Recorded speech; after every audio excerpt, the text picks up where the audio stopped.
So the latest jobs report just came out, and at first glance, the numbers look absolutely fantastic. But if you dig just a little bit deeper, you find this really confusing story that has economists totally divided. So what's really going on with the economy, and, what does it mean for you?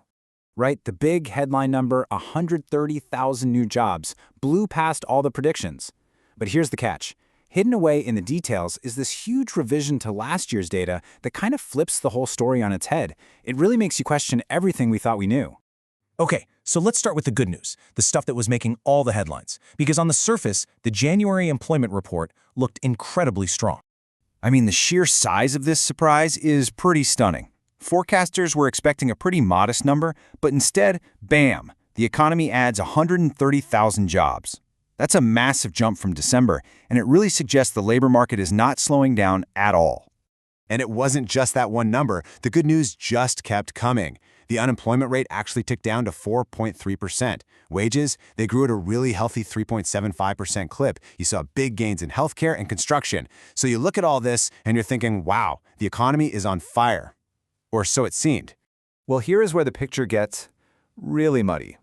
See, every year the government goes back and adjusts its old numbers. And this year's adjustment wasn't just some small tweak. It was basically a complete rewrite of the story. It's all about something they call annual benchmark revisions. Just think of it like the government going back and checking its math for the whole last year. Now, usually this is no big deal, just some minor fixes. This time, though, it completely changed the economic story of 2025. Okay, so the original story for 2025 painted this picture of a booming job market.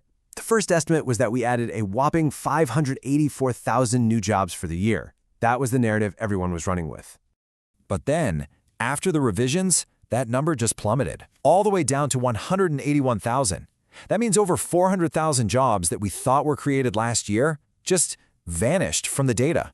And that is the huge shadow that's hanging over January's otherwise great report. So, what do you do with that? You've got this amazing January report right next to this awful revision for the entire year before. It's this crazy contradiction that has split economists into two different camps, where each side is seeing a completely different picture in the exact same data. On one side, you have the optimists, economists like Jake Krimmel. He's arguing that, hey, maybe the market isn't booming, but it's not falling apart either. He sees resilience. And he believes that right now, that stability is actually the most important thing. But then, on the other hand, you have economists like Lisa Sturtevant, and she sees something else entirely. She's pointing out that this report, when you combine it with other recent data, just creates a, quote, muddy picture. It's just really hard to feel confident when all the signals are so mixed up.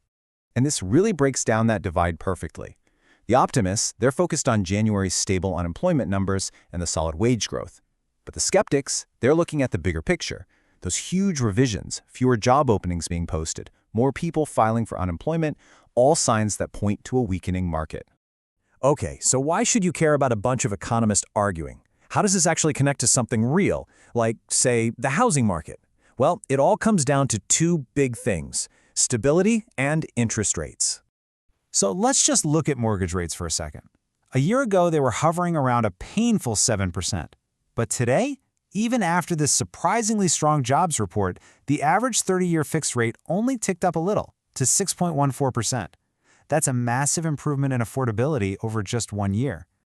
And that right there is the key for housing. A job market that's stable, not too hot, not too cold, is kind of the Goldilocks scenario.